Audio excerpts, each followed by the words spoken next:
Bismillahirrahmanirrahim. Assalamualaikum warahmatullahi wabarakatuh. Hari ini saya nak tunjukkan dan terangkan tentang pecahan bentuk termudah. Maksudnya daripada pecahan yang tertentu kita boleh kecilkan ataupun pemudah yang disebut pemudahkan pecahan. Mudah saja caranya adalah dengan sama ada kita bahagi dengan 2 ataupun bahagi dengan 3. 2 saja pilihan. Untuk yang baru untuk faham, hanya perlu ingat bahagi 2 dan bahagi 3 saja. Boleh bahagi dengan nombor yang besar, tapi untuk asas terutamanya pada peringkat tahun 3, cukup kita mahirkan dulu bahagi 2 dan bahagi 3. Maksudnya kalau tak boleh bahagi dengan 2, kita bahagikan dengan 3. Okey, baik, tengok contoh yang pertama, 2/4. Jadi 2/4 ni kita cuba bahagi dengan 2. Bila atas dan bawah, maksudnya penyebut bahagi 2, pengangka yang di atas pun kita mesti bahagi dengan 2. Jadi 2 bahagi 2, maksudnya 2 darab berapa dapat 2? 2 darab 1 dapat 2, dan 2 darab 2 kita dapat 4. Jadi jawapannya 1/2. Untuk bahagi mudah saja, ia adalah songsangan daripada kaedah darab. Jadi kalau kita bahagi, kita kena darab lah supaya dapat kembali nombor yang besar ni. Tengok contoh yang kedua, 6/8.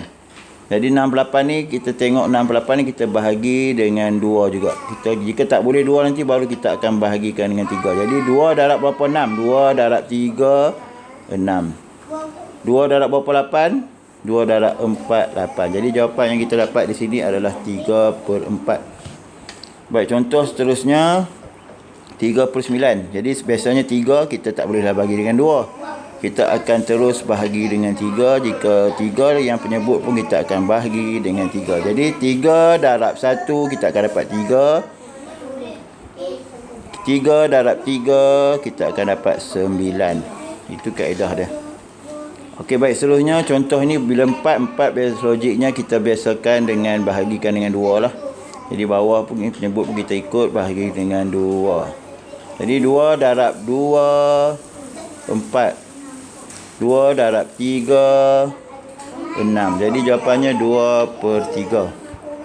Seterusnya contoh 6/9. 6/9 ni biasanya 6 ni dengan 9 melibatkan sifar 3 lah. Jadi kita bahagi dengan 3. 9 bahagi dengan 3. Jadi 3 darab 2 6. Jadi maksudnya kita tulis di sini, kita songsangkan. Maknanya 3 darab 2 kita akan dapat 6. 3 darab 2 3 darab 3 9. Jadi jawapannya 2/3. Maksudnya bila bahagi ni ingat balik, ia adalah songsangan daripada darab. Karena asalnya tadi 3 darab 2 kita akan dapat 6. 3 darab 3 kita akan dapat 9. Jadi begitu dia punya contoh yang sepatutnya lah. Baik, ini 8 kita bahagikan dengan 2. 10 kita bahagikan dengan 2. Kita boleh lihatlah kesesuaian sifar di situ. Satu cara lagi sebenarnya boleh gunakan untuk pecahan pemudah ni, kita boleh gunakan kotak sifar. Jadi sesi akan datang mungkin saya boleh tunjukkan dengan menggunakan kotak sifar. Jadi 2 darab berapa 8? 2 darab 4 kita akan dapat 8. Jadi sini kita letak 4. 2 darab 4 sini, 2 darab 5 kita dapat 10. Jadi 2 darab 2 darab 5 kita dapat 10. Jadi kita letak di sini 5. 4/5. Okey, untuk 4/8 contoh di sini bahagikan juga dengan 2. Jadi 2 darab 4. 2 darab 4 kita akan dapat 2 darab 2 2 darab 2 kita akan dapat 4. Jadi di sini 2. 2 darab berapa 8? 2 darab 4. Jadi 8. Okey, belum habis lagi. Jadi 2/4 ni sebenarnya kita boleh kecilkan lagi. Kita bahagikan lagi dengan 2, bahagi lagi dengan 2. Jadi sebenarnya boleh terus bahagi dengan 4, tapi untuk peringkat awal murid yang belum mahir dengan sifar, boleh kita hanya gunakan saya kata tadi sifar 2 dan sifar 3 saja. Jadi 2 darab 1 2 darab 1 adalah 2. 2 darab 2 adalah 4. Jadi jawapan dia 1/2. Baik, tengok seterusnya di sebelah sini.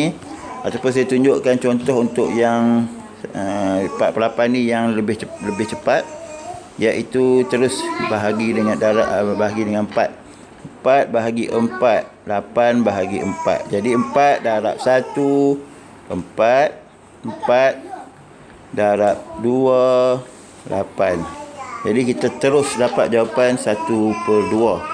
Okey, itu salah satu alternatif lah yang lebih baik dan lebih cepat jika murid-murid mahir sifir. Begitu juga dengan 5/10. Kita boleh terus bahagi dengan 5, 10 bahagi dengan 5. Jadi 5 darab 1, 5. 5 darab 2, 10. Jadi jawapannya 1/2. Baik, contoh seterusnya 2/6 bahagikan dengan 2, 6 bahagi 2. 2 darab 1, 2. 2 darab 3, 2 darab 3, 6. Jadi jawapannya 1/3. Baik, 6/10 kita akan pilih CP2 dulu, bahagi dengan 2. Bawah penyebut pun bahagi dengan 2. Jadi 2 darab 3, 6. 2 darab 5, 10. Jadi jawapannya adalah 3/10.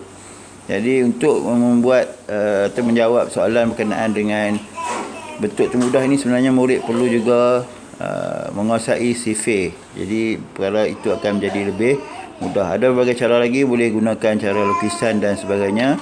InsyaAllah kita akan kongsikan pada perkongsian yang akan datang. Sekian, Assalamualaikum warahmatullahi taala wabarakatuh. Semoga bermanfaat.